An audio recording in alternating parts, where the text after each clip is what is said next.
નમસ્કાર, આપ જોઈ રહ્યા છો વીટીવી ન્યૂઝ ગુજરાતી અને ગ્રાઉન્ડ રિપોર્ટ સાથે હું છું આપની સાથે વિની। મહત્વના સમાચારો પર નજર કરીશું। ખેડાના માતર તાલુકામાં મેઘ તાંડવ બાદ સર્વત્ર જળ પ્રલય।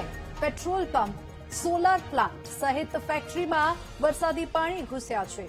દલોલી, વાલોત્રી, બામણા ગામ અને મુખ્ય માર્ગો પર પાણી ફરી વળ્યા છે। સાથે જ આકાશી દ્રશ્યોમાં જોવા મળી આકાશી આફત બાદની તારાજી।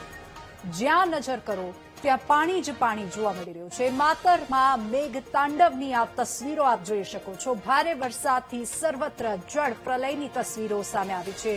આ ડ્રોન નજારો એ દર્શાવી રહ્યો છે, એ બતાવી રહ્યો છે કે જ્યાં જમીન ત્યાં જળની પરિસ્થિતિ જોવા મળી રહી છે। મુખ્ય માર્ગની આસપાસ જાણે નદીઓ હોય, સાગર હોય, દરિયો હોય તેવા દ્રશ્યો સર્જાયા। ઘરની પાસે, ઘરની બહાર, ઘરની અંદર, પેટ્રોલ પંપની બહાર કેડસમાં પાણી ભરાતા લોકોને અવરજવર કરવામાં હાલાકી પડી રહી છે। મુખ્ય રસ્તાઓ પર પણ પાણી ફરી વળ્યા છે અને કેટલાક વાહનોને ત્યાંથી પસાર થવામાં હાલાકી પડી રહી છે। આપ જોઈ શકો છો આ તસવીર દલોલી, વાલોત્રીના મુખ્ય માર્ગોની છે, જ્યાં વરસાદની તારાજી આકાશી દ્રશ્યોમાં કેદ થઈ।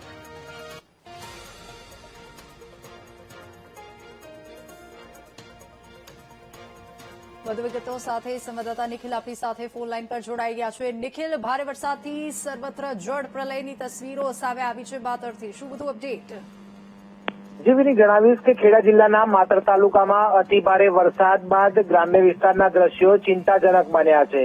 ડ્રોનના કેમેરામાં કેદ થયેલા આકાશી નજારામાં જ્યાં નજર કરો ત્યાં માત્ર પાણી જ પાણી જોવા મળી રહ્યું છે। ખેતરો, રસ્તાઓ અને નીચાણવાળા વિસ્તારો જાણે કે વિશાળ જળાશયમાં ફેરવાઈ ગયા હોય તે પ્રકારના દ્રશ્યો સામે આવ્યા છે। માતર તાલુકાના દલોલી, વાલોત્રી અને બામણ ગામ સહિતના વિસ્તારોમાં વરસાદી પાણી મુખ્ય માર્ગ પર ફરી વળતા વાહન વ્યવહાર પર ગંભીર અસર થઈ છે। અનેક સ્થળોએ વાહન ચાલકોને ભારે મુશ્કેલીનો સામનો વેઠવો પડી રહ્યો છે। વરસાદી પાણી માત્ર રસ્તાઓ સુધી સીમિત રહ્યા નથી, પરંતુ પેટ્રોલ પંપ, સોલાર પ્લાન્ટ અને તેમજ આસપાસમાં જે ફેક્ટરીઓ આવેલી છે તેમાં પણ પાણી ઘૂસી જતા કામગીરીને અસર પહોંચી છે। કેટલાક ઉદ્યોગોમાં મશીનરી અને માલ સામાનને પણ નુકસાન થવાની આશંકાઓ વ્યક્ત કરવામાં આવી છે। ખેડૂત માટે પણ આ સ્થિતિ ચિંતાજનક બની છે।